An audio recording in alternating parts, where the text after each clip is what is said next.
Eu estou aqui nessa área verde que fica no meio de um bairro bem próximo ao centro histórico de Porto Alegre para te mostrar um museu que fica nessa área verde.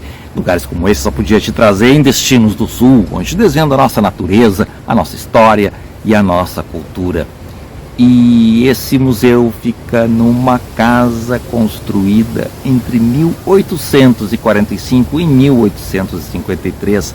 É o Solar Lopo Gonçalves, que leva o nome desse português, nascido em 1800, e que veio para Porto Alegre, se casou em 1828 e depois construiu então o Solar. Ele é um comerciante que prosperou e construiu essa residência em um lugar que na época era rural, era afastado, então, da cidade, da zona urbana de Porto Alegre, se resumia onde hoje é o centro histórico.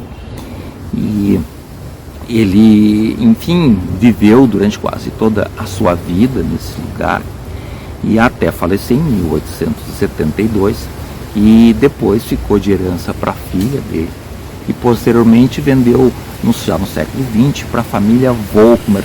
Inclusive era proprietária de uma fábrica de velas e os funcionários também moraram aqui nessa casa. Depois foi vendida para uma associação de servidores e inclusive passou a ser moradia de alguns, moradia de pessoas que não tinham muitas condições, aí já lá nos anos 50, 60, 70, e que a casa inclusive já estava se deteriorando, não estava com manutenção em dia. E aí houve um movimento todo de preservacionista que resolveu então restaurar esse lugar já no final dos anos 70 e transformar em museu, inaugurado então em 1982, o Museu Municipal de Porto Alegre, que em 1993 ganhou o nome de José Joaquim Felizardo, que é um importante historiador, professor, foi perseguido aí pela ditadura, andou preso pela ditadura militar, depois ocupou cargos públicos.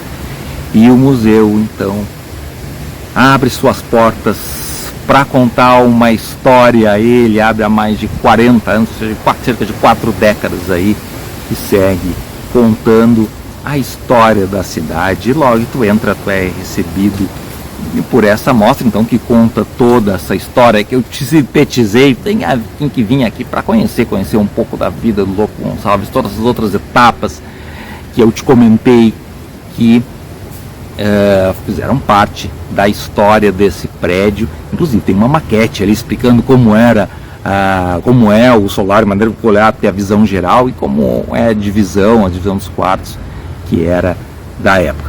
Antes de mostrar mais um pouco do museu, fica o recado para tu acessar destinosdosul.com, que é o nosso blog, onde tem mais conteúdo para ti. Tem os links para as nossas redes sociais e também para uma página onde tu pode comprar passeios de final de semana, de viagens de um dia saindo de Porto Alegre, reservar o teu hotel, comprar ingressos para atrações turísticas, principalmente da Serra Gaúcha, ou então entrar em contato conosco, que a gente pode montar um pacote interessante para ti. E o museu, como eu te disse, conta então a história principalmente da casa, que se confunde com a história da cidade, mas mostra um pouco mais, um mapa de como era a cidade no começo e como ela foi se expandindo, uma maquete. Depois uma série de fotos antigas que vão mostrando um pouco de como era Porto Alegre em outros tempos.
inclusive numa das salas tem até essa amostra de como era a parede original, tem até os caps de alguns motorneiros na época dos bondes, tem uma série de objetos antigos que ajudam a contar a história. E essa exposição até vai ser transformada, ele fica aberto aí para março, nesse março aí de 250 anos de Porto Alegre. Depois ele vai fechar novamente um período ali em abril e vai voltar com novas amostras. Quem sabe aí já está bem tranquilo aí para a Noite dos Museus, que é em maio. A gente vai voltar, é claro, para mostrar melhor esse lugar incrível que diz muito sobre a história de Porto Alegre. E tem essa área verde interessante aqui atrás, que às vezes se fazem eventos. Enfim, um lugar incrível aqui de Porto Alegre, um lugar que a gente não podia deixar de mostrar nesse mês de aniversário que a gente faz então essa homenagem e dá os parabéns para os 250 anos de Porto Alegre, completados nesse 26 de março de 2022. Se tu gostou do vídeo, tu já sabe, acessa destinosdosul.com, que tem muito mais para ti. Vamos junto!